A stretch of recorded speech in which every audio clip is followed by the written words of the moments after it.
Good evening, Clarence Tong here. Thank you for joining us tonight for the ADC's monthly update live stream. While we still don't know when it will be possible to hold our normal meetings in person, I wanted to make sure you knew that the ADC team has been hard at work to ensure that we are well prepared for the November election, which is less than 6 months away. Starting soon, you will see a major effort by the ADC to encourage mail-in absentee voting for the November 3rd election. In fact, you can already request your ballot today through the Virginia Department of Elections website at vote.elections.virginia.gov. There are also a number of new laws about to take effect in Virginia, such as no excuse absentee voting, which will hopefully make it easier to vote. And we are also urging our city leadership to open additional in-person absentee voting locations. Our Democrats to Go team has been also hard at work, phone banking to support the re-election of two Virginia Democratic Congresswomen, Abigail Spanberger and Elaine Luria, who currently have competitive re-elections in November. Last month, I shared an update about how Alexandria Democrats can participate as a convention delegate in the presidential nomination process. I am pleased to report that we've had a record number of people file as Alexandria representatives to the 8th District and state conventions. A local caucus was held virtually to elect these representatives by the Democratic Party of Virginia. I would like to congratulate those who won seats to serve as Biden, Sanders, and Warren delegates, and thank everyone for their interest in running. These delegates will be participating in the Democratic Party of Virginia's 8th Congressional District Convention on Saturday, May 16th, where interested candidates will be elected to participate as national delegates in Milwaukee. To learn more about the ADC, please visit our website at alexdems.org. I hope you will sign up and get involved with us. We are fortunate tonight to continue an annual ADC tradition where we can hear directly from our entire Alexandria delegation in the Virginia General Assembly.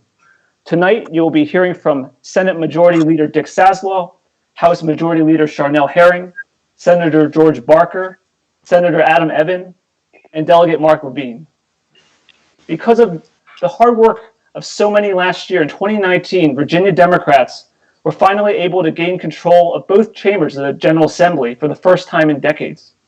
This has already resulted in progress on a range of issues, from common sense gun reform to clean energy and climate, to protections of LGBT rights and access to voting for all Virginians. Each of our representatives will speak for about 5 minutes, sharing their highlights from this year's General Assembly session. And then we will open it up for a moderated Q&A session. So if you have a question, please type it into your Facebook Live comment section. And before we start, I wanted to especially thank our ADC Vice Chair for Technology, Ricardo Alfaro, who worked really hard to make tonight's program possible. Our first guest tonight is our longtime Democratic leader in the Virginia Senate, Majority Leader Dick Saslaw. Please welcome Dick.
Collins bill. The main of that, we did away with the trap laws, the 24-hour wait period, the ultrasound, and we also put a provision in the code that will allow nurse practitioners to perform first trimester abortions. As Clarence mentioned, major work was done thanks to Adam Evan on the LGBT front, banning discrimination in virtually all areas. Gun violence prevention. Just to give you an example, we reenacted one gun a month. Order is issued against somebody. They got 24 hours to get rid of the gun. As I said, we've gone back to one gun a month. Red flag laws. We're also allowing local governments to control where they use property to ban guns. A couple of years ago at the Alexandria Farmers Market, somebody showed up with an AR-15. After July 1st, Alexandria can ban that. No excuse absent, which was mentioned by Clarence. That takes effect July 1st. And in the area of transportation, the bill that I and Speaker Philicorn got through is going to bring, when things return to normal, down. Mom, what's wrong? I'm about to talk. What's wrong? When things return to normal, it'll add about $370 million a year to construction in Virginia. And the bill will help be funded by an increase of 5 cents in the grantor's tax. You sell a $500,000 piece of real estate, you'll pay $250 more out of the $500,000. And starting next May 1st, a transient in Virginia will increase from 2% to 3%. That'll add $30 million back to the Northern Virginia Transportation Authority, which coughed up a lot of money to provide Virginia's share of fixing the metro. Those were just some of the things we've done. With respect to the budget, we had to what's called unallocate over $2 billion. In other words, we put a hold on spending of more than $2 billion that we will have to reallocate ourselves back probably sometime in August or September when we have a clearer picture of where this is all headed. But those were the major things that we got done. It was a very busy session. More than 4,000 bills were introduced. About 1,700 passed. It was a very, very busy session.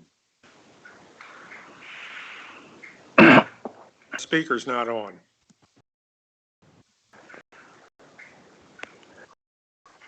We hear you. I can hear him. Can you hear me? Yeah, we can hear you. Yeah, someone said they couldn't, but okay.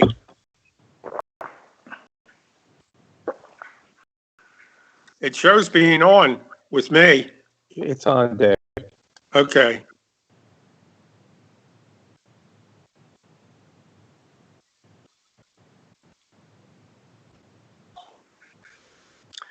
Oh, great.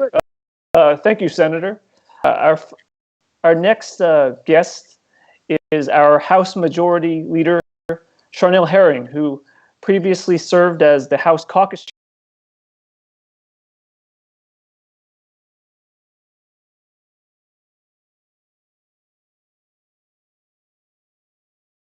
Chair. So please welcome Charnel Herring. Thank you. Thank you, Clarence, and thank you for all you do in leading us here in Alexandria and the Democrats. And I just want to thank everybody for your continued work, persistence, and if it wasn't for you all, we certainly would not have gained the majority, and we are the first progressive majority that the Virginia House of Delegates has had. And you heard an overview of some of our landmark bills. I will say I'm very proud to carry the House version of the Reproductive Health Care Act. It was a long fight for many years, fighting against things that healthcare rights and individuals were pushing through, and to repeal all the things that we saw being made into law, to finally take them away. And now Virginia is a leader in women's health care, while in other states we're seeing a restriction happening, and especially during this COVID crisis. I will just mention before I get into the voting rights bill is that, and I also chair the Courts of Justice Committee in the House. We have had some significant pieces of legislation passed to start our criminal justice reform here in Virginia. I was proud to carry the marijuana decrim bill, as well as a writ of actual innocence, so that individuals who have been wrongly convicted can have an easier time to vindicate themselves. And I've been working with the Innocence Project over many years on this, and I am so proud of that. Now, with voting, we have strengthened Virginia when it comes to voting rights. As recently as 2018, Virginia was ranked the second hardest place to cast a ballot. But this year, I was proud to sponsor yet again the no excuse absentee voting measure, which finally passed, which will make it easier for individuals to vote. And I'm glad that we were able to do it this year. No, none of us could have predicted this crisis that we have entered into with the COVID-19. But now people will be able to cast their ballot without providing an excuse 45 days before the election. We have eliminated the photo ID requirement. We're back to, people being able to provide something at the poll. If they can't, they just sign an affidavit saying that they are who they represent themselves to be. We're going back to the way that we'll allow more voter access. And then now also Election Day is a holiday.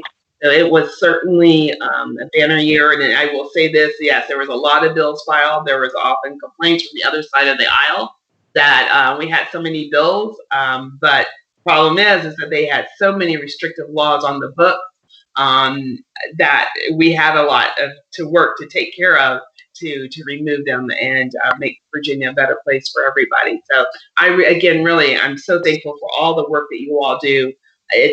I've been a precinct captain, and I know what it's like to wake up at 5 in the morning, 4:30, putting out those signs, getting to the polls, calling voters for candidates. All of that work has made a difference for the Commonwealth of Virginia, and I am so grateful for you. So thank you so much, Clarence, for having us. Thank you, Leader Herring, for being here with us tonight. The ADC worked hard last year to re-elect our next speaker, Senator George Barker. He faced a challenge from a Republican gun rights activist. Fortunately, was re-elected with a comfortable margin. George serves as the chair of the General Laws and Technology Committee, has a professional background in healthcare, and has served in the Senate since 2008. Please welcome Senator Barker. Good evening, everybody. I'm glad to have the opportunity to be able to talk with you today. I can tell you that you're lucky that the five of us aren't going to tell you about everything that happened in Richmond this year, or else we'd be here all night long. There certainly was a tremendous lot of stuff that got done, and Virginia has radically been substantially changed this year, and we're going to continue to make progress on a lot of different issues. Where I spent most of my time this year was working on the budget. I'm on the Finance Committee, on the Conference Committee, working out the details of the budget with the House of Delegates, which included a number of people near Alexandria, although neither of the two from Alexandria representing Alexandria itself. We've been very successful on a lot of things. This was a fantastic year to be part of the crew that was putting together this year's budget. I'll go into a little bit of that, but then talk about where we're going right now, and we'll be going over the next several months, which Senator Sasslaw talked about.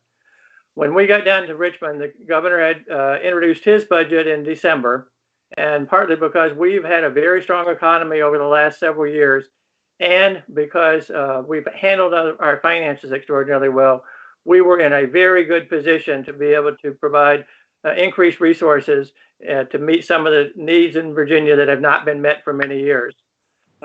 We were running well ahead of the projected revenue increase in Virginia for this fiscal year, running about 8% increase in revenues, which has given us the opportunity to try to address a number of issues. Among the things that we addressed were substantial increases in funding for education. Both K through 12 education and higher education received significant increases, but probably the most important and most significant education increase was for pre-kindergarten.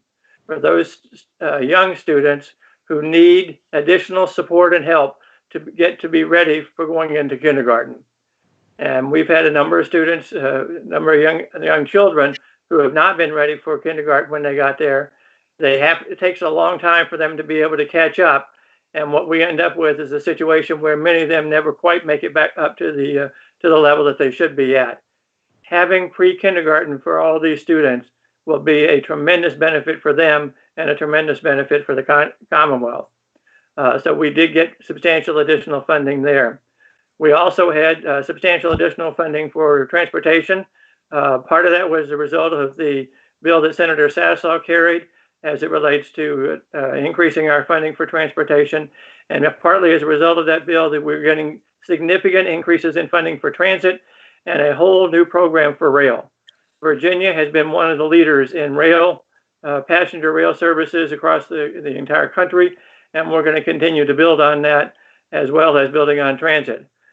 We've had significant increases in ridership up until the recent coronavirus situation has depressed that, but we expect it to be able to bounce back strongly once we have a vaccine that will be able to help with that situation. A couple of other areas where we did some significant investment in meeting needs of people throughout the Commonwealth, including many with limited abilities to be able to manage on their own. We made substantial increases in funding for those with intellectual and developmental disabilities, and it will help us do a much better job of supporting these citizens in Virginia. In addition, we increased, again, for the third or fourth year in a row, substantial increases in funding for those with mental health services. I serve on the Deeds Commission that has been working on this ever since 2014, and we made great progress in terms of adding to the investments we've made previously and in turning around our mental health system and making it a shining example of what we need to provide to help everybody in Virginia reach their full potential on things. Just quickly on a couple of other areas, we did substantially increase funding in natural resources, have dealt with a number of different issues related to pollution and climate change, and made some significant progress there in terms of water quality. A couple of the bills that I worked on this year, and as everybody can attest to among the five of us, we all supported each other's bills in large measure and helped make a difference in making sure that they got through, including many that had not gotten through in the past. I've been working for many, many years trying to make sure that every kindergarten student had a full day kindergarten service. Went to school all day long and benefited from that. It's something that is supported strongly by the literature and by the experience, not only within Virginia, but across the country. Those students who are behind when they get to kindergarten and are only in a half-day program, by and large, most of those students never catch up. Whereas those students who do get the full-day kindergarten benefit substantially from that investment and do very well throughout their career. So now we will have every kindergarten student getting a full-day kindergarten. In addition, I carried the Extreme Risk Protection Order Bill, also known as the Red Flag Bill, which I've done for many, many years. And Delegate Levine did that 1 year, 1 or 2 years at least as well. Last year, I got it to a tie vote in the Courts Committee in the Senate. This year, we got it through. And we have a very strong bill, a very good bill that will provide protection against malicious use of guns as well as suicide preventions. So that's something that was long overdue, but we now have that in place here in Virginia. And finally, I would like to touch on the constitutional amendment that I had dealing with the redistricting commission. That passed last year, passed again this year, and to the voters in November, where I hope it will pass and we will be able to implement it next year. So it's been a great year and we look forward to working on things. As Senator Sasslaw said, the budget, we came out with a great budget. We've had to put some of the spending to freeze it for right now, but we hope to be able to address that. We are in much better shape than almost any other state in the country. because of our economy, strong economy, and also because of the investments that we've made in our rainy day fund and our reserve fund. And we, I think, will come out of this in a very strong way. So thank you for having me on, and I'll be happy to answer any questions later. Great. Thank you, Senator Barker. Our next guest tonight is Senator Adam Evan. He's a longtime champion of many progressive causes. He has served in the Virginia Senate since 2012 and previously served 8 years in the House of Delegates as well. Please welcome Senator Adam Evan. Thanks, Clarence. I realized earlier that this is my 30th year on the Alexandria Democratic Committee, and when I joined the committee, there was a Republican in my seat. And it wasn't by accident that this changed. It's the work of the members of the committee that we've made such progress. Now, I think Ricardo may have some slides that I put together, but I'll just say, first off, that if you live in central or eastern Alexandria, I'm likely to be your senator. And if I'm going to go into my bills now, I had about 13 or 15 bills that passed, and there were 4 I wanted to touch on tonight.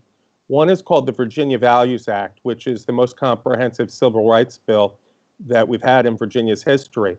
It does a lot of things for LGBT people, but it also does things for people of different national origins, different races, religions, gender, and so forth, in a variety of areas. The 2 that are probably most encompassing for a wide variety of folks are employment and public accommodation. Public accommodation, Virginia was one of only 5 states that didn't have a public accommodation law in the United States, and not by coincidence, 4 out of the 5 had formerly been segregated states. So this means that if you want the medical care or accommodations at a hotel, insurance, a variety of services, all services, that you can't be denied. The other one I wanted to mention was employment. We know from studies that all kinds of people are discriminated against, especially transgender Virginians. So it will now be illegal to do that. We will have a stronger process in seeking damages for discrimination in employment than at the federal level. We'll have a better mechanism in Virginia. Then the other one is housing, and most of the groups are covered under the federal housing law, except LGBT people, and we added also based on veteran status. So veterans and people who are not veterans won't be discriminated against it either. That bill was the result of a coalition of people that worked on it. Again, 30 years I've been on the Democratic Committee, same 30 years we've been working on it, and it wouldn't have happened without groups like Equality Virginia, the Human Rights Campaign, National Transgender Rights Coalition, and others. And Delegate Mark Sickles did the heavy lifting on that one in the House. So that's one of the bills. The others that I'll mention are marijuana decriminalization. Delegate Herring mentioned it. She carried that bill in the House. I've been working on that for 5 years, and now the 30,000 people who were charged with possession of marijuana less than an ounce as a criminal offense will no longer face a criminal offense, but rather a $25 fine. And Delegate Herring and I continue to work towards the day that marijuana can be legalized in Virginia. The other bill that I'll mention is for throwaway bags. Alexandria City had asked some time ago the city council to have legislation that would let them charge a fee, a 5-cent fee for bags that are just thrown away, plastic, in order to deal with littering and pollution of our waterways. And that has passed this year. It'll go to localities to choose from. And the one other is wage theft. It, for a variety of reasons, there was not a viable mechanism for people who were not paid for wages due to recoup those wages. So now there'll be a mechanism, even if you're working for a subcontractor, of a contractor if the contractor knew about it. That sounds kind of in the weeds, but it's important. I'll mention that I co-chair the Gun Safety, Gun Violence Prevention Caucus. Senator Barker mentioned his important bill on extreme risk prevention orders, and was also mentioned that we have a one gun a month law that's been reinstated, as well as universal background checks. I am the vice chair of the Privileges and Elections Committee. In addition to the notice that was mentioned, we eliminated the voter ID requirement, which is really a means of voter suppression, and also got rid of the in 2022, we're going to have same-day voter registration at the polls, which is a big step forward to make it easier to vote. On COVID, I've got a variety of resources on my website for people to turn to that has links and explanations on how they can get resources and track state cases, local cases, and the Alexandria website. With that, I'm going to end so that Delegate Levine can speak, and we'll have some time for questions. Great. Thank you, Senator Eben. Our final guest this evening is Delegate Mark Levine. He has served in the House since 2016. He currently serves as chair of the Public Safety Subcommittee and co-chair of the Bipartisan Transparency Caucus, which advocated for live streaming and archiving of committee and floor proceedings. Please welcome Mark Levine.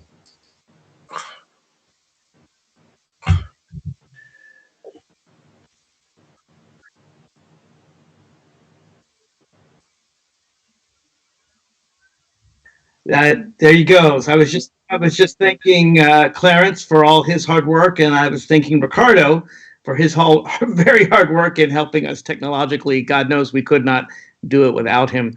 And thank you all for listening. It's been a tough time for all of us. I know, a very unusual time, and certainly never imagined an ADC meeting done this way before, but we're all learning new things. Like Adam, I have a whole page of coronavirus resources on my website. Go to markfordelegate.com, click on the coronavirus page, and I've tried to make it as complete as possible. And if something's missing, let me know and we'll add it. It is a shame that we have this devastating plague upon our hands, because otherwise we'd return like conquering warriors. We accomplished so much this year. It's amazing. Bills that I put in year after year after year, they got no traction. Some of them were easy, and that was really wild to see. Some 20-odd bills that I put forward, they got passed in one form or another, either as my bills or incorporated into others' bills. And Clarence mentioned the Transparency Caucus. We did that without legislation. We have finally achieved full transparency. Every subcommittee, every committee will be recorded and archived from here on in, so you have a right to know what we're doing. Ironically, this is sort of the time we were preparing for a time like this. Lots of good work on gun legislation. Again, things that never had any chance to ever be passed. Adam mentioned some of those came through. We could go a bit further, and we probably will in the future. Many, if you know, the assault weapons ban did not get through this year, got through the House, not through the Senate. We'll be back on that. Probably the thing I'm most proud of is my comprehensive gay and lesbian, transgender, bisexual bill that prevents discrimination on the basis of sexual orientation and gender identity throughout the Virginia Code. I had put this bill forward every year, frankly, since I've been elected. It has some 60-odd code provisions it changes, and so it is comprehensive. I'm very proud of that. Another bill I've been trying for years to put in the code on police body cameras got through in the code. A bill to protect animals from inhumane tethering. We have been worked on in the past. We got that through this year. Another bill I'm very proud of to require that issues of domestic violence and sexual assault, that in custody determinations, a judge is required to take those issues into account. They were not required to before, and believe it or not, some judges did not. A bill I worked on with some Alexandrians to require teachers to get training when they're in higher education to make sure that they know how to de-escalate conflict and do so without unnecessary restraint or seclusion. And bills that I co-patron. They weren't necessarily my bills, but really important bills I don't know anyone's mentioned. The minimum wage. That's a dramatic increase. If someone mentioned it, I may have missed it, but that is a huge thing we've been trying to do for at least a decade. And even though the governor delayed it a few months, it's still dramatic, going up, in May 2021, and then again in 2022, 2023, all the way up to 12, and eventually, if we vote again, to $15 an hour. That's huge. Lots of labor protections. Again, a few of them were delayed by the governor, but they're still tremendous, allowing collective bargaining for public employees and allowing project labor agreements and prevailing wage agreements. Very important. The bills I put forward in the past finally made it. A bill to allow us to remove Robert E. Lee from the U.S. Capitol. I've never felt he was the second greatest Virginian that ever lived. A bill on predatory lending that I put forward in the past finally passed to make sure we don't have a lot of predatory lenders. Bills on surprise billing to make sure that if you are in the hospital and you're taken outside of your healthcare provider, someone who's not, say you're under anesthesia and someone comes in who's not in your insurance plan and treats you, you shouldn't be have a surprise billing for that. So that's really important. We got that done. What else? Election reform. Lots of good things on election reform. I've been trying to require paper ballots for a long time. Virginia did it by executive order. I got it codified so that we can never go back to the old days where a machine can rig things, and also to prevent rigging, kind of fixed what I call the Shelley Simons loophole in our election laws, to make sure that you can't go rifling through the ballot box to find some ballot after a recount has happened. Most of you get my newsletter, so I don't have to go into too much detail because I go, as you know, if you read my newsletter, into exhaustive detail there. If you don't get my newsletter, go to markfidelio.com and please sign up. And listen, hey, folks, reach out. If you have needs, you have healthcare needs in this COVID time, you recently unemployed, you have problems with, rent or housing, let us know. I think all of us are anxious here to help you. I know our office has taken a lot of calls. We've been working very hard ever since session has been over to serve you in this extra capacity. And we're all doing the best we can under some trying circumstances. Again, thank you, Clarence. Thank you, Ricardo. I look forward to your questions. Great. Thank you, Mark. So we actually have about 5 or 6 questions that came in through the queue. I've kind of ordered them to make it a little bit easier to respond. These questions can be answered by any of you who are on. Since the COVID recovery is on everyone's mind, can someone talk a little bit more about governor's planning to do in terms of his phases to reopen the state? It'll be it sticks out. By the way, Mark, thanks for mentioning those 4 labor bills: collective bargaining, minimum wage, project labor, were all mine, and prevailing wage. What the governor is planning on by May 15th to maybe start a soft opening of the state. By then, we should have our test up to 10,000 a day. What he's looking at is for a decrease in cases. That's one, but that's just part. Admissions, the biggest being admissions to hospital and admissions to ICU units. As they level out or start to decline, and they are starting to level out, and in fact, in some areas decline, we can do more and more.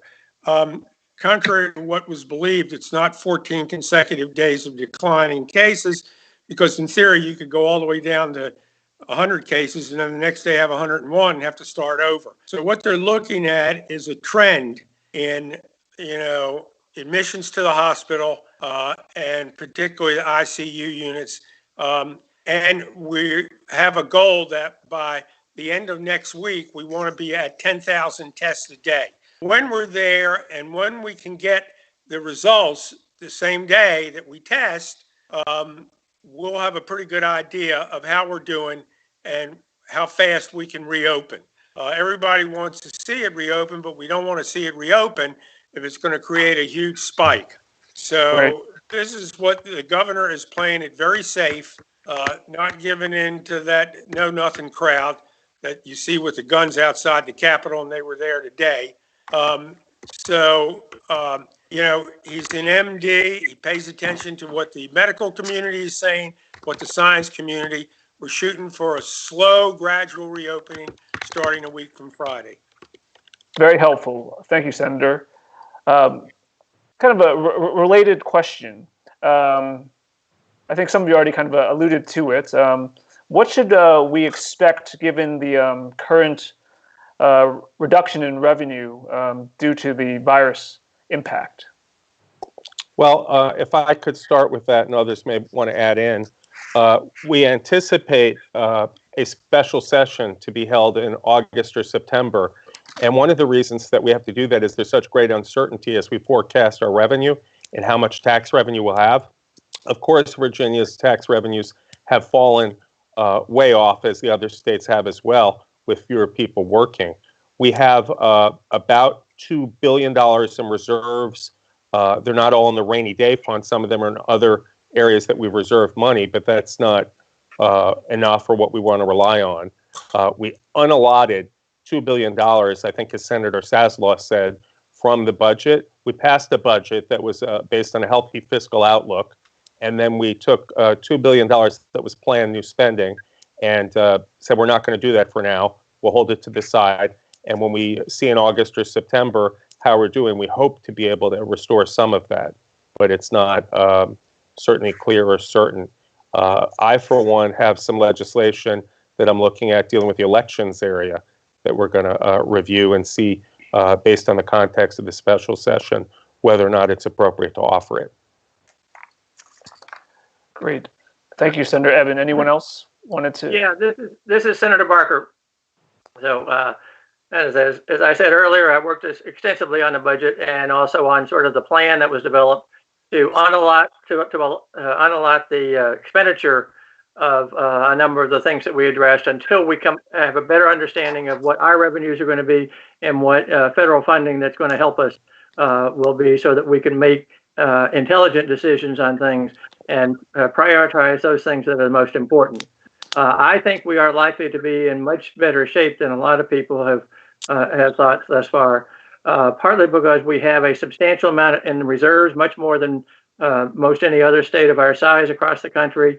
We are the only state that's had a AAA bond rating ever since they started doing it. Rating states back in the 1930s, and we have been very cautious, and I think that's put us in a good position. In addition, we have had less of a reduction from losses of jobs. We're in the bottom 10 nationally in terms of the per capita loss of jobs that has occurred there, partly because of the strength of our economy and partly because of the nature of the types of jobs that we have in Virginia. In addition, we are, because of the stresses that states all across the country are experiencing right now, and we actually have less expenditures on COVID-19 than many other states do. Most other states that are urban states have right now. We are in a situation where we will be able to, I think, to benefit substantially from the funding that we will be getting from the federal government, most likely with the next round of a bill that's will hopefully be developed over the next couple of weeks here. So I think we actually are going to be in a very good shape, and I think that we will be in a position to be able to better meet the needs of people in Virginia. Great. Thank you, Senator Barr. Another related question. We're certainly facing a rent crisis here in the city. The Alexandria City Council recently passed a resolution supporting a rent moratorium, and the ADC's Labor Caucus did as well. There's a question that came in about kind of what actions can be taken at the state level to kind of address, these the rent situation, whether reallocating funds can be helpful to prevent renters and small businesses from being dislocated. It's more of a federal issue simply because of the availability of money. A lot of the landlords have apparently have put, rent where necessary, have put rent payments on hold. Not all of them have, but a lot have. And then what you'd have to work out with is the people who own, let's say, a high rise or a garden apartment. What is their mortgage situation? Will they be foreclosed? A lot of this will be addressed, I think, as George Parker pointed out. They have hopefully within the next week or two, another federal package, which will be directed at, enabling us to do something about it. We don't have the resources, and I'm not so sure that we can, I don't know what our legal authority is to tell people you don't have to pay the rent, or to the people who have mortgage payments that you don't have to make the mortgage payment. It's supposed to be dealt with at the federal level. You've got everybody who's trying to turn these things into gravy trains. From the White House on down to McConnell. So we'll just have to see what happens. But I'm not sure whether we have the legal authority to do something like that. We may, but I'm not sure. And we're not in session. And if we're not in session, we definitely can't do it. There is this federal program in the CARES Act that does allow forbearance for mortgages. And one of the things that we should encourage our federal representatives to do is to tie in rent forbearance with mortgage forbearance to make sure that those are connected. I do know in Virginia there are moratoriums on evictions that are proceeding, that the governor keeps extending 60, 90 days. I recognize for a renter, knowing you won't be evicted is some solace, but not as nice as knowing you don't have to pay rent. But that's the point is, if you don't pay rent right now, you're not going to be evicted until the governor's order expires. But I really think, as Senator Saslaw said, to get the money back, it has to be tied to the mortgage forbearance, and that has to be done at the federal level. Okay, I've got two questions related back to the session, or maybe a future session. One, what will it take to get an assault weapons ban next year? 3 more votes and a few people switching their vote in the Senate Courts of Justice. Yeah, I voted for the ban. Right. The bill failed 9-5. That was my bill. We worked hard to get it through the House. I'm very proud of my House colleagues for getting it through the House. I thought we came up with a reasonable compromise. We did hit a brick wall in the Senate. I should tell you this, it's actually been continued. It hasn't technically died. And it's just a matter of, talking to a few senators to get them to change their mind. Senator Chad Peterson, if you could get him to change his mind, that would be a dramatic difference there. We cut this bill way back. Senator Saslaw's original assault weapons ban took the guns away from people. Some people thought that my bill was that strong. It actually wasn't. Our bill, the one that I crafted, grandfathered the legislation. In other words, you could keep your gun. You couldn't buy new ones. You couldn't sell new ones. It was just a ban on magazines. I think some people misunderstood that our bill really was a compromise bill. And hopefully if we return to this in a future session with a fresh plate, they won't conflate the two bills, because it really was, I think, a very reasonable compromise bill that I do hope to get through the Senate. But your 3 senators here all did the right thing. They need to encourage their colleagues to do the same. And Clarence, if I may add to that, that bill was referred from the Senate to the Crime Commission, which I sit on. So I will say this, it has been studied. If there are any nuances, my plan is that those senators who didn't like it can certainly offer what will, have an opportunity to say how they think it should be improved. But the issue has been studied on assault weapons, but if there is a way to improve it, but I just want everyone to know the posture, that is not just quiet, that the Crime Commission is looking at it and will fashion something, and it may well be the same bill or we're trying to figure out what it is that we can get to pick up those votes to get it passed. Actually, Clarence, if I could add one more thing on that, I forgot to say, if you don't mind. Sure. One of the things that came up in the Senate subcommittee that continued the bill was that the people who owned these large capacity magazines, 15, 20, 30 bullets, 100 bullet drum, that they weren't being compensated for the fact that they had a year or so to get rid of those magazines to sell them. What if they didn't sell them? What if they, kept them? Shouldn't they be compensated for this property they could no longer own? I always thought that was a bit of a red herring. An AR-15 extended magazine costs about $8. So, oh no, they're taking away my $8. Always struck me as, a weird thing to call tyranny. But I would support a buyback program for these magazines. I actually don't think it's that expensive. And I think it's something we could do. I don't want to give a lot of money so people start reselling them. I would give them, less than market price, but we could certainly pay 80 or 90% of what people paid for it. If that's the little key that gets it through the lock of the Senate, I think we could certainly work out a compromise on that. The other thing to remind people, Clarence, and Mark, Neil, Adam, and George, is that we won World War II. We beat the Japanese and we beat the Italians and the Germans with a magazine that held 8 rounds and went in what was known as the M1 rifle. 8 rounds was all it held, and we defeated 3 major nations in a world war with a gun that had magazine that held 8 rounds. I don't think what Delegate Levine was doing was unreasonable. Got it. Thank you. A few other, hopefully, quick questions, and we'll wrap up. So what is the latest minimum wage? Clarence, can you restate that? The sound was distorted, at least for me. Sorry, the question, what's the latest on raising the minimum wage? It will go into effect on, that was my bill in the Senate. It will go into effect on May 1st of next year. The original bill, the bill that I put in, called for January 1st.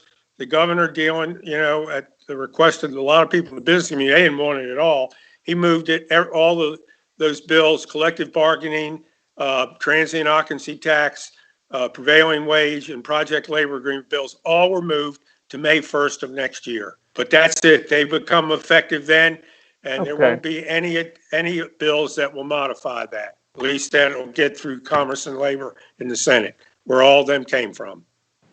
And the increase, Clarence, is a 31% increase as of next May, progressing up. So it's a percentage-wise a significant increase to start. And I know that Mark Levine and I have an organization in our districts, Tenants and Workers United, where we spoke. And we spoke to people about the minimum wage, and I asked them to raise their hands if they made less than $15 an hour. And nearly everyone raised their hands. And then I asked people to raise their hands if they made the current minimum wage. And Mark can attest that we had a lot of people who were earning just the minimum wage, whether they were parking lot attendants or working cleaning or whatever it is. So this is going to make a meaningful difference in their lives. And we've Senator Saslaw to thank for that. Glad to hear that. And I want to be clear, even though the first increase in minimum wage that's going to $9 an hour is delayed till May, the subsequent increases are still going to be there. So there'll be an increase January 1st, 2022, another one January 2022, right? Another one January 1st, 2023, $11, $12, and that's going to happen already. So that's pretty dramatic, and it will increase to $12 an hour as early as 2022, and then we can increase it further on the way to 2015 in future sessions, to $15 an hour in future sessions. Great. Thank you. I've got 2 more. They're kind of like cat and dog questions. I'm actually not sure of the context exactly for this one. Did the cigarette tax increase pass? I believe it did, but it was capped, I think, for counties. I know that. The taxing authority for cities and counties was equalized on some areas, and Senator Barker and Senator Saslaw and I are all 3 of us are on the Finance Committee. I had a bill that was aiming very, very high. It was to tax particularly e-cigarettes, liquid nicotine, at a substantial rate, and also to raise the tax on tobacco. That Senator Jennifer Boysko handled that part of the bill. And when we brought it forward, we were met with some substantial lobbying forces and resistance to the bill. But the Equalization of Taxing Authority is not the same as what Alexandria can do. Alexandria as a city can raise the cigarette tax to, I believe, as high as it wants. And I believe that's going to be capped too. But the counties will not have the same advantage of going up quite that high. There was a state tax that was proposed by Patrick Hope that I know did not pass. Yeah, yeah, that was the same one that we had in the Senate as well. Great, Yeah, thank you. I think the equalization that Senator Evans talking about is to allow those jurisdictions that are below 40 cents per pack to go up to 40 cents per pack. Those jurisdictions, which includes Alexandria, that are above 40 cents per pack, will not have to come down. They'll be able to continue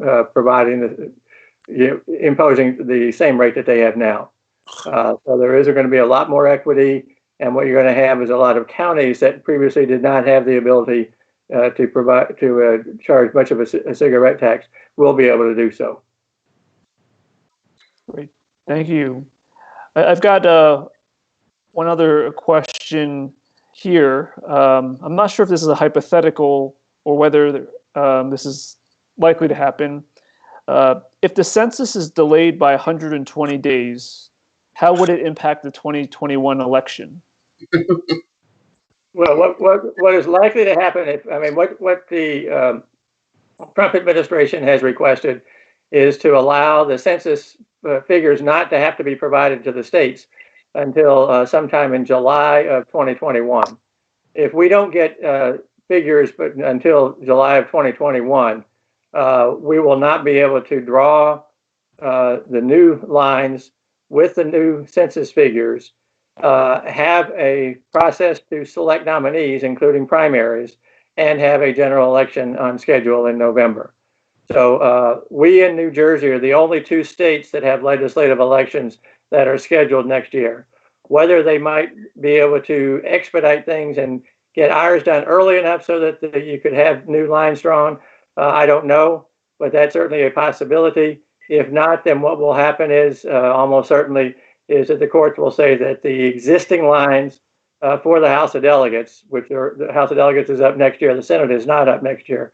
The existing lines for the House of Delegates will almost certainly be used in the elections that will occur in 2021. I don't know that we know that. That may happen. George Barker and I agree on 99% of things. We do disagree on this redistricting. In fact, maybe I challenge you, Senator Barker, to a debate on it. We should have one of these days. But one of my concerns, in addition to all the concerns I've raised repeatedly in emails and so forth with this, is that if the census information is delayed and the constitutional amendment is passed, we can't do it. It just can't be done under the time frame. So here we have the Virginia Constitution requiring us to do something that is impossible. And it just be put off really 1 ugly. year, that's all. Right. Put off 1 year, that's all. Well, that's Not a not what big the deal. constitutional amendment says. But so to pass an amendment that we can't enact if Trump's delayed on census, I think is one more reason why I oppose the amendment. Well, but Delegate Levine, in reality, the process that would be used to draw the lines is not the issue here.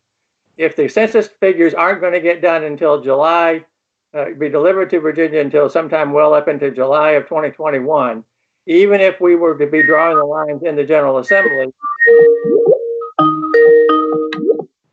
we would not be able to do that for the 2021 elections. So it has nothing whatsoever to do with who's drawing the lines. It's the time period that you would need to draw the lines, even if it was done just within a couple of weeks, and then have a primary process and a general election process. And you can't do that if the figures don't come in until late July. So I disagree. I think we could meet in special sessions, set up an independent commission, and get it done in time if we didn't have the amendment. It's I just be off. This is not new. Senators Southlaw knows that we gone through this before where we've had to run. My guess is if things don't work out, we'll have to run, 3 times in a row or 2 times in a row. It would, and first in the old lines and then in the new ones. I would just say this because it sounds like it's getting a hot debate, and to tie it all together and why we need to continue to be vigilant. The minimum wage was just discussed. That's a law. So if we lose hold of our seats and our majority, that can easily be repealed. And that's why the importance of these elections, whether we run in our old lines next time or, new lines and whatever it is. I think our Democratic message is a winning message. And I think all the hard work that we've done as all of us, but your delegation is noteworthy and for our Virginians, and we just have to be vigilant to keep it. Let me just, Clarence, remind everybody, I was there in 81 when the Supreme Court ordered us to run in 81, the House of Delegates, 81, 82, and 83. They did it once before, running in 2022 and 2023, no big deal. No big deal.